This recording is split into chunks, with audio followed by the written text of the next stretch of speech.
नमस्कार दोस्तों, मैं हूं राजन। मेरे यूट्यूब चैनल पे आप सब लोगों का बहुत बहुत स्वागत है। दोस्तों देख सकते हैं इन्वर्टर रेफ्रिजरेटर में नॉर्मल की जो पोर्शन होती है इसमें काफ़ी पानी आ गया है और ये पानी लगातार वो हमेशा गिरते रहते हैं। 1-2 महीने से ये फ्रिज में ये पानी गिरने का प्रॉब्लम सिलसिला चल रहा है। तो दोस्तों देखिए, जब एक इन्वर्टर रेफ्रिजरेटर में नॉर्मल के पोर्शन में पानी आ जाता है तो इसके आने का एक ही मकसद होती है, हो सकती है कि जो इन्वर्टर रेफ्रिजरेटर है उस रेफ्रिजरेटर के ड्रिल लाइन ब्लॉक हो चुका है या फिर डिफ्रोस्टिंग की प्रॉब्लम है। अगर डिफ्रोस्टिंग की प्रॉब्लम होता है तो भी आपको जो वाटर की प्रॉब्लम है, वाटर की प्रॉब्लम आएगा। तो दोस्तों आज मैं आप लोगों के सामने प्रैक्टिकली करके दिखाऊंगा किस तरीके से आप एक इन्वर्टर रेफ्रिजरेटर के सेंसर हीटर आप टेस्ट मोड के जरिए चेक कर सकते हैं। ज़्यादातर लोगों का ये पता नहीं होता है कि ये जो हायर की इन्वर्टर एसी है या फिर सैमसंग होती है, गोदरेज होती है, जितने भी इन्वर्टर रेफ्रिजरेटर हो उसमें एक माइक्रो स्विच दिया जाता है ताकि आप उस फ्रिज को पूरी तरीके से डायग्नोसिस कर सकते हैं। तो दोस्तों आज मैं आप लोगों के सामने टेस्ट मोड के 2 माध्यम बताऊंगा। 2 जरिए से आप टेस्ट मोड को आप इस्तेमाल कर सकते हैं और पूरा फ्रिज को डायग्नोसिस कर सकते हैं। तो दोस्तों आज मैं आप लोगों के सामने प्रैक्टिकली ये जो हीटर होती है हीटर चेक करके दिखाऊंगा विदाउट मीटर से, और आपको जो सेंसर है सेंसर भी ठीक है तो आप किस तरीके से उसे टेस्ट मोड के जरिए आप चला सकते हैं, चेक कर सकते हैं। तो देखिए ये जो हीटर है, हीटर आप देख सकते हैं कि ये जो रॉड हीटर है ये मेरा उंगली के नीचे ये हीटर है और देखिए इसके नीचे बहुत सारा बर्फ़ जम चुका है।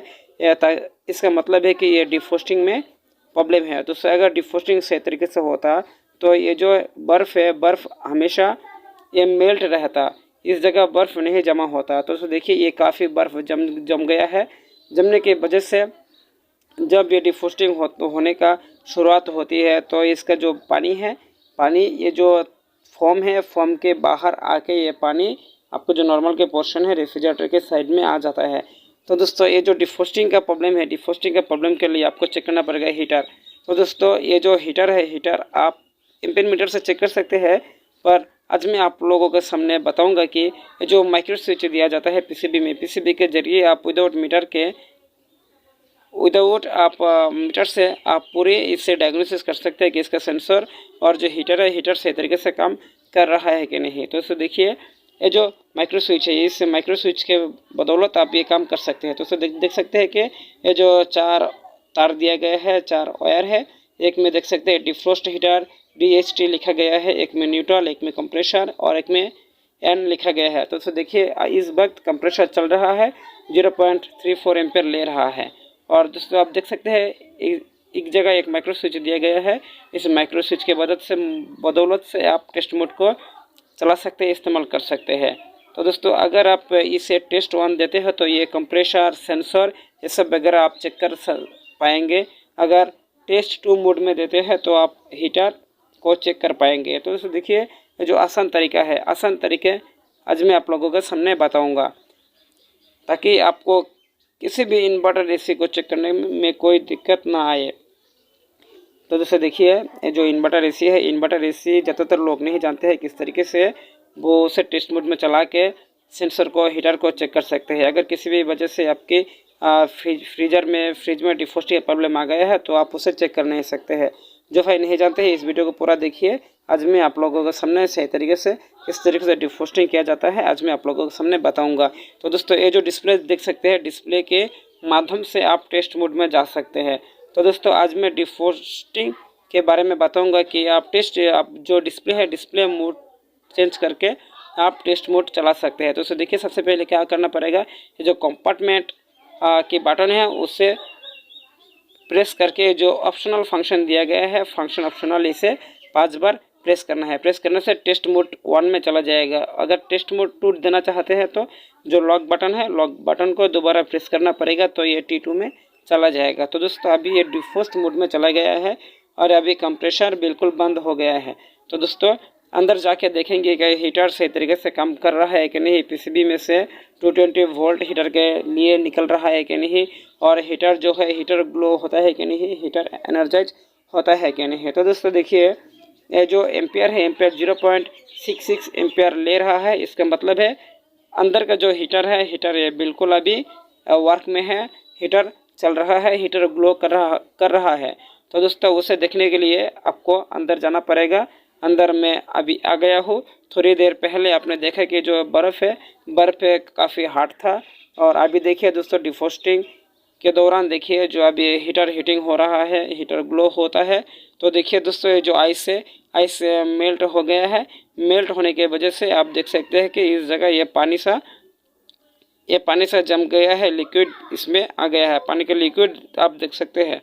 और जो देखिए दोस्तों, ये जो फॉर्म है, इस फॉर्म ओवर होके जब इस जगह बर्फ़ होती है, डे बाय डे फ्रीज चल रहा होता है, फ्रीज में बर्फ़ ज़्यादा हो रहा होता है। तो ये जो बर्फ़ मेल्ट होता है। कुछ बर्फ़ मेल्ट होने के बाद भी ये जो वाटर ये फॉर्म के अंदर आ जाता है और नॉर्मल में भी पानी गिरना शुरू हो जाता है। तो दोस्तों देखिए, आप टेस्ट मोड के ज़रिए आप हीटर को चेक कर पाएंगे और अभी चेक कर सकते हैं। तो दोस्तों उसके बाद आपको क्या करना पड़ेगा, ये जो फॉर्म है, इस फॉर्म को आपको कटिंग करके आसानी पूर्वक इस जगह इसमें लगा देना है, ताकि ये जो वाटर ये जो होल है, ये जो ड्रेन है, डैम है, इस जगह ना आ पाए और अंदर पानी ना जा सके। तो देखिए, तो दोस्तों सबसे पहले आपको क्या करना पड़ेगा, एवापोरेटर को उठा के आपके जो ड्रेन लाइन है, ड्रेन लाइन में आप गर्म पानी डाल के आप ड्रेन को क्लियर कर सकते हैं, साफ कर सकते हैं।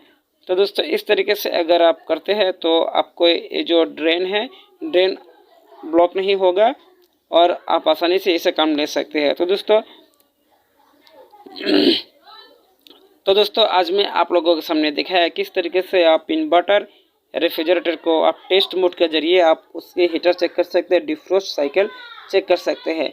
अक्सर लोगों का पता नहीं होता है कि इन्वर्टर रेफ्रिजरेटर जब ख़राब होती है, डिफ्रोस्टिंग प्रॉब्लम होती है, वो नहीं समझते हैं कि उसका हीटर ख़राब है या फिर सेंसर ख़राब है या फिर पीसीबी ख़राब है। अगर पीसीबी ख़राब होता है, पीसीबी में से 220 लाइन हीटर के लिए नहीं देता, तो अभी ये जो हीटर है, हीटर ये नहीं ग्लो होगा, नहीं जलेगा और सेंसर भी ये नहीं लाइन देगा। अगर सेंसर भी ख़राब होता है तो भी आपको ये समस्या देखने को मिलेगा। तो दोस्तों आज मैं आप लोगों के सामने टेस्ट मोड के जरिए किस तरीके से आप इन्वर्टर एसी को चेक कर सकते हैं, आज मैं आप लोगों के सामने बताया। तो दोस्तों आसानी पूर्वक आप हीटर को आप चेक कर पाएंगे। तो दोस्तों अगर आप इस वीडियो को एंड तक देख लिया है तो आपको कभी भी हायर की रेफ्रिजरेटर जब आपकी कंप्लेन आएगी तो आप उसे बेझिझक आप आसानी से कर सकते हैं। टेस्ट मोड के जरिए आप उसे सेंसर को चेक कर सकते हैं, हीटर को चेक कर सकते हैं और कंप्रेसर को चेक कर सकते हैं, पीसीबी को चेक कर सकते हैं। तो दोस्तों ये वीडियो आप लोगों के पास कैसा लगा आप मुझे नीचे कमेंट करके बता सकते हैं। अगर अच्छा लगा है तो दोस्तों के साथ इस वीडियो को ज़रूर आपके व्हाट्सएप में, फेसबुक में, मैसेंजर में उसे शेयर करें, ताकि आरएसए फील्ड में जितने भी भाई है आपके रिलेटेड जो काम करते हैं उसके भी ये जानकारी मिले और आसानी से वो इस रेफ्रिजरेटर का काम कर सकें। तो दोस्तों उम्मीद है कि ये वीडियो काफ़ी आप लोगों के पास अच्छा लगा है। तो दोस्तों अगर आप मेरे चैनल पर नए हैं तो चैनल को ज़रूर सब्सक्राइब करना ना भूलें। आज के लिए इतना ही, नमस्कार, धन्यवाद।